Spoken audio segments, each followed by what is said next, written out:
Regulation F has officially begun with the Portland Regional Championships this past weekend. Today we are going to look at the key takeaways from the regional with our normal snapshot-based approach, so let's begin. We got to begin with Incinerar, guys. This was the talk of the town when Regulation F was revealed. Everybody's favorite cat or least favorite cat, whatever you want it, whichever way you want it to look at. I don't know what side you're on, but it was back. We've got to talk about it. Let's start with the numbers. We had 2 in top 8, 4 out of top 16, and 9 in top 32. Now, for any normal Pokemon, these numbers are fantastic. You know, it's seeing results, it's doing really well. But for Incinerar, it just feels a little lackluster. And for someone who's played the game when Incinerar was incredibly strong back in like the late Sun and Moon era, you know, ever since it had Intimidate, it has been dominant. But we didn't see it actually dominate this tournament. And like I said, it had a good run, which is nice to see, right? It was kind of like when Rillaboom came back and it got the Grassy Glide nerf, and it was like, oh, it's going to be bad now. But then all of a sudden it just turned into, it's kind of a balanced Pokemon, right? Incinerar, obviously not seeing the same measure of success, but overall I think this Pokemon is still incredibly strong. Still probably a little bit weaker just because you have a few more things that kind of deal with it. Obviously Entei coming back at the same time, which we'll get into later. Fluttermane being able to do massive damage to it as well. It's not the same style of format as it was when Incinerar was so dominant, right? Obviously, Incinerar is still going to seep through. We see it 9 in top 32 teams, and you are seeing it mostly with this Ogre Pond water. And it's just a really strong core. You see it on all of the Incinerar teams in top 8 and top 16, right? And it's just a really strong core of 2 that is Fire, Water, Grass core, which is great defensively, great offensively. 2 really strong pivot pieces that are capable of just turning on the pressure whenever you want it, right? Like, Ogre Pond is going to do damage, and Incinerar's base 120 power Flare Blitz is going to do damage when you need it to do damage. And because of that, they are vital pieces to a balanced composition that it just allows you to cycle around while still putting out that pressure. The days of, you know, cycle, and the consistent cycle just aren't there anymore. And that's when Incinerar was really dominating the format. But the format has just become a little bit more aggressive. But of course, you're still going to see Incinerar. I think it's only going to go up with Charlotte. And of course, the following suit with Knoxville as well. You are going to see it. People are going to learn what to calc for with Incinerar. It's going to be good, guys. But moving on, we've got Raging Bolt. And Raging Bolt is doing exactly what we've expected it to do. And that was winning tournaments and making Urshifu Tornadus drop off a little bit. Now, obviously, we cannot confirm the direct correlation between Raging Bolt winning the event and no Torn Urshifu until, what was it, top 8? There was no Torn Urshifu in top 8. We'll just go with that, okay? We cannot directly correlate those two, but you can probably directly correlate those two in your head, okay? Because this Pokemon is meant to beat Torn Urshifu. When I look at it, it's one of those ones that just said, Game Freak said, hey, we have a problem, let's deal with it. And they added this thing, right? Obviously, that's probably not what happened, but you get the point, right? Just being able to either set up with Calm Mind, just being genuinely bulky. It's that bulky electric type. It takes place very similar to that Iron Hands.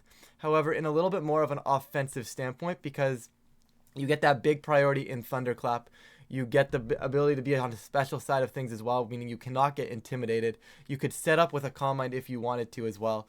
Booster energy is crazy if you wanted to try and capitalize off of that. Long story short, it is a menace. It is going to be around, and it took its first tournament this weekend. Whoops. We have to discuss. We had to bring it up, right? I think I would have expected to see maybe a little bit more, but then again, 3 in top 8, I don't know what more I expected, right? That's a very strong showing, especially because it won the tournament as well. It's a very good mod. Really cool to see. And you're going to see it beside that support, right? In this case, Ogre Pond Water. I think this should lead to my next point. Is Ogre Pond Water the best Pokemon in the format? Because normally, I would honestly, I'd be inclined to disagree. And normally I would be like, yep, nope, that's a terrible statement, don't say it. But from watching the streams this weekend and watching the results just kind of take place live, Ogre Pond Water is kind of disgusting in a format what I was expecting to just be insane amounts of hyper offense, because early format, you want to find a mode that just kind of works and not have to think or react too much to your opponent. And obviously you're going to have to react, but being able to have a mode that just says, yes, this is what I want to do, I'm going to take control of the board state right now, is really, really strong. And you're going to see that in a few seconds when I talk about Shen Pao, D-Knight, and the like, right? But being able to see the balance piece of Ogre Pawn Water not only be really, really good into compositions like the priority spam or like even the Urshifu stuff, right? Like, it's just a really strong mon overall. It might very well be one of the most balanced and best mons in the format right now. It is a really strong piece, so something to look at moving forward. Shen Pao. Is Shen Pao broken? 4 in top 8. I believe there was 15 in all of top 32. That is almost half of the top 32 is Shen Pao, which is crazy. Like, Alex's team here, obviously rocking the Tera Ghost, which I think is one of the big talking points. But you also have to consider Tera Stellar. I believe a lot more in common were still Tera Ghost. They were still rocking the Tera Ghost, right? I believe Joe was still Ghost as well. Yeah, Ghost was common, right? But you also have Tera Stellar, which I think is definitely a talking point now. Because sometimes you'd see Shen Pao go, hey, I want to go Tera Ice just for extra Ice Spinners. Hey, I want to go Tera Dark for extra Sucker Punch damage. You never used to be able to justify it because it was cool, but you'd really only get the one boost on one of those moves. With Tera Stellar, you now get that boost on the Sucker Punch. You get that boost on your Ice move. And you get that boost one time on your Sacred Sword or your other coverage move that you choose to use as well. And just having that alone makes Shen Pao really want to Stellar Tera. Now, of course, Ghost is very consistent, especially in a meta where E-Speed is dominant. You see the Dragonites here, 4 in top 8, by the way, right? So maybe Ghost is still a little bit better or at least more slappable. But I think on certain teams, Tera Stellar, there we go, Shen Pao is a very strong option. But of course, once again, Ghost did dominate this regional once again. And you see Alex's team here. It's just basically, I don't want to call it priority spam, but you have Shen Pao, Entei, and Dragonite, and that is a mode in which you can utilize. And I love talking about this at the first day, like first day regionals or early regionals in the format. You see this. You see players with just modes that you can take advantage of. Balance as an archetype doesn't really start developing until after this first regional. And you see that here. You can look at the results, right? Dozo, that is a mode that I know that I can pilot, and I can just see what my opponent has and go from there and say, yep, I can go my Dozo mode and I can send it, right? Whereas a balanced team is meant to kind of counteract what's going on in the format. Obviously, you can get aggressive with balance as well. We still see balance doing well, right? Ryan Haig here in top 8 did succeed with a balanced team. So I'm not saying balance was ever a bad call for the tournament, but generally speaking, you want something that has that mode that you can just say, yep, I'm going to send it early on in the format, right? And you see that here. You know, you've got the Tailwind Goldengo, Regidrago. That's a mode you can just send it. You've got Dozo. That's a mode you can send it. You've got Shen Pao, a very aggressive priority spam. You can just kind of send it. Obviously, he's got a little bit of balance on that core as well. So I'd probably call it maybe pretty aggressive balance. But like I said, Shen Pao, D-Knight, Entei, you're putting on big pressure, right? And you can keep going down the list here and calling higher. Same team as Alex. Just very similar stuff. Right? Even with the Brandon Davis, with the Psy Spam Trick Room stuff, just hard Trick Room. That is a mode that you can play to without knowing realistically what's on the opponent's side of the field. And I think that really dominates early regionals. And you are seeing that here. Just having that mode that can just send it whenever you want to. Right? Not necessarily relying on saying, oh, if I pull these matchups, I can do this. If I pull these matchups, I can do this. Obviously, you have those in mind.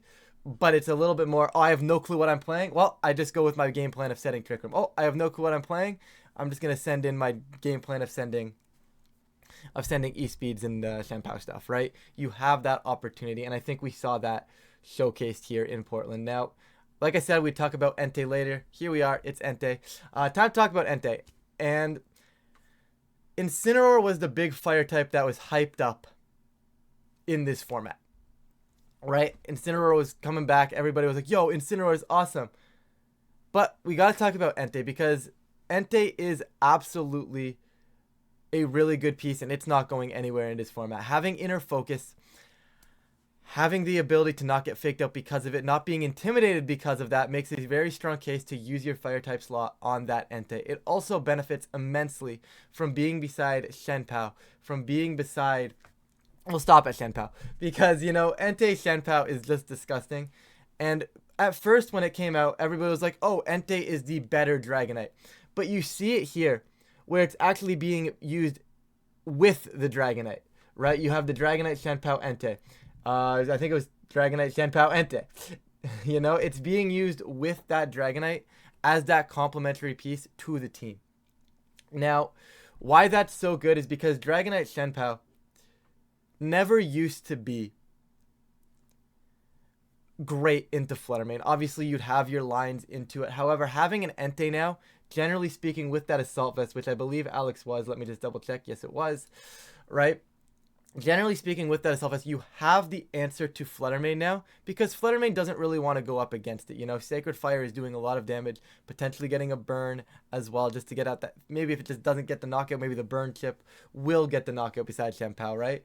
But regardless, you are now able to eat the Dazzling Gleams, you're able to eat the Fairy moves, and you're still able to get those powerful E-speeds off besides Shen Pao, so you still have good priority, you still have a lot of pressure on the field regardless. You can actually take hits a little bit better as well, since you're capable of using that Assault Vest, and then you still have your big hitter in Dragonite, right? So as opposed to, oh, Entei is the better Dragonite, seeing both of them on the field at the same time was something we saw leading up to Portland, and seeing it convert in Portland as well just showcases how strong Entei plus Shen Pao and Dragonite really are. That is a really big buff to that composition, and I think you're going to see it moving forward. I'm curious to see how that core advances, because normally it falls off after Flutter Mane comes back. People are like, oh, just Shen Pao Dragonite, we can deal with it.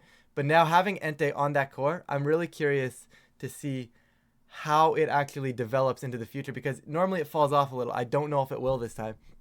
It's looking like a very dominant core at the moment. What else did I miss? Is Dozo real? We had a Dozo team get second. We had that same Dozo team, I believe, got 9th as well. Yes, with Carson Comfer. And I believe there was another one as well in top 32 with Zach down there as well. So, just, is it back? Or is it just this one team? Is this a one-off for Dozo to come back? Is this the one-off where Dozo comes back? Because this team is really cool. You know, you've got your Cobra Cloak Ogre Pawn with the teal mask form as well. So Incinerar wants to come in. Normally it would be kind of okay because you could just fake it out. You can no longer do that, right? This puts on immense amount of pressure with Ivy Cudgel and Superpower. Picks off Shen Pao, picks off Flutter Manes. You get the speed boost when you Tera as well.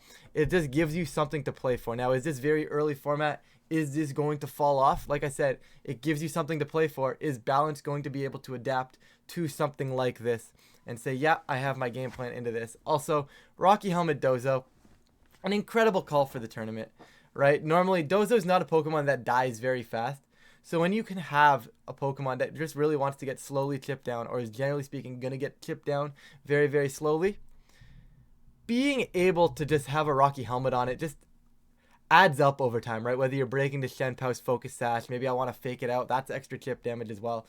Dozo loves having that chip damage, and then once again, you see it beside its best friend, Glamora. This one actually had Mortal Spin and Meteor Beam. Meteor Beam Glamora with a Power Herb is really crazy. It does so much damage, just puts on damage whenever you really want it to, and normally you'd like to avoid Glamora because Glamora on these teams doesn't actually operate as a big damage dealer because they tend to have been Assault Vest in the past. But they're no longer Assault Vest, and now it actually puts on pressure. Normally you would ignore it, but now you just can't really sit there and ignore it anymore, right? Because it's able to fire off those big meteor beams, so you kind of have to hit it.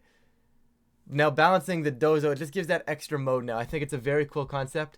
I'm curious to see if this team holds up though. I feel like once people start realizing that Dozo is actually kind of still around, they'll be a little bit more careful making sure they have the answers to this Dozo. Now, I could be very wrong because once again, it's still a very strong core. Like naturally, this Pokemon is just a strong composition for Pokemon to play. It is just a good choice going into a tournament because you're going to get games where your opponent just has no Dozo answer and you're going to win. You're going to have games where you can get some read rights and you're going to win. Right? The composition is just really strong. And I'm curious to see if it develops any farther, if it kind of falls off. I'm not so certain on how I feel about it right now. Psy Spam, everybody expected it to do nothing, Gonna go really, really quickly on Psy Spam here. But, you know, you saw Psychic Psy Spam Trick Room. I want to talk a little bit about Hatterene. It is just a better Armor Rouge now. You get rid of the middling speed tier. You become slower than Amoonguss now. You spam Expanding Force. And just getting Expanding Force back from the downloadable content. Starting up in Regulation F. Hatterene is a very strong option. Magic Bounce. It's just a better option than Armor Rouge. And you just have other fire types because now you have Torkoal. You didn't need Armor Rouge and Torkoal before. Your type synergy just becomes so much better without needing to utilize the Armor Rouge. Now, granted, Armor Rouge isn't bad by any means, but I do think Hatterene is the better mode on that hard Trick Room with the Indeedee, Hatterene, Torkoal, Ursaluna stuff, right? And then I also have to talk about Everett's team in top 16 as well with the Iron Crown, of course. Now, this is what I was expecting from Iron Crown. You know, I wasn't expecting Iron Crown teams to be solid. I was expecting Iron Crown and Indeedee to be an extra mode on a team. And this is just a Trick Room team with an extra mode of a fast Expanding Force rather than committing to the Expanding Force in Trick Room as well, which I think is very, very cool because now you have pieces, you know? You can go fast with Urshifu, Chi-Yu, Iron Crown. You can go slow mode with Indeedee, Ursaluna, Torkoal, and you have that extra piece with the Iron Crown. This is exactly what I was expecting from Iron Crown to be doing. Now, I don't think it's the most consistent piece, but Expanding Force, Psy Spam, it's going to be around, guys. They have the Focus Blast as well as like that last-ditch effort into those Incinerar teams, which is very, very cool. But they've got the Ursaluna and the Scarf Urshifu to deal with the Urshifus, right? They're not trying to click Focus Blast, I would imagine. It's just one of those ones that's kind of there if they need it, which is completely respectable. And it's a cool piece, right? Like, it just pressures off King Gambits as well. Just kind of either forcing a Tera or making them think twice about bringing their Dark type to the matchup. Really, really strong. Archaludon, mid, I believe, as expected. I feel like I've said this enough about Archaludon right now. It's a core that is a very interesting core. It has a lot of potential. You can take games with it. It's a strong core. It just doesn't hold up when enough players are prepared for it. And you see it here. You're going to see a few fizzle into top 16, top 32. But more often than not, it's probably just going to bubble out. Just miss those top cut moments because it is a good mon. It just doesn't have that next jump right now to take it to that next level. Whether or not a player can be able to capitalize on that, I believe it's very possible for it to happen. But right now, I don't love what Archaludon is doing. It just doesn't do enough. It can do a lot. It just can't do all of it at once. And I think that's the big problem. Right? If you want to be able to one-shot Fluttermane, you got to get the Electro Shot out first. If you want to get the Electro Shot, then you're leaving Fluttermane alone. Right? There's a lot of options, especially playing around Fluttermane as the main example. There's other options as well. But there's so many ways to play this Pokemon that you want to do it all at the same time, and you just kind of can't. Feels a little lackluster to me, but it's still a really strong core. I'm curious to see if somebody can kind of break it open. Landorus Incarnate's lack of conversion.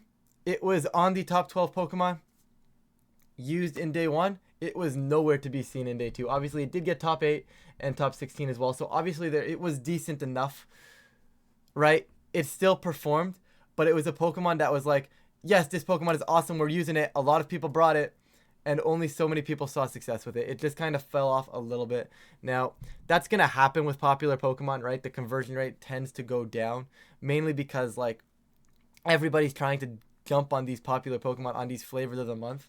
And Lando Eye is still a really good Pokemon. So yes, it dropped off into day 2, or from day 1 usage to day 2 usage, but it's still really strong. You see it here in 7th and 8th place. It is still a really, really strong piece. It's just a little frail right now versus like that priority spam, all the E-speed stuff, the Ogre Pond Water that are actually being built faster than it, which I think is very, very interesting.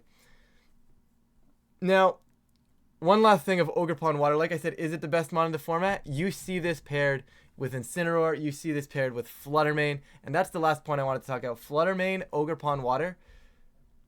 4 out of the top 8 teams were Fluttermane, Ogre Pond Water. Incinerar was on 2 of those cores as well. So Fluttermane, Ogre Pond Water, Incinerar. That is an interesting core to take away, especially as a balanced player. I think that's definitely something to look at. If you're looking to start with balance, that's probably a position I would start looking at for balanced teams moving forward. I just think those 3 alone are really, really strong. Even if you want to break it up and go Ogre Pond Flutter alone, Instant Ogre Pond alone, Even instant flutter is really, really strong.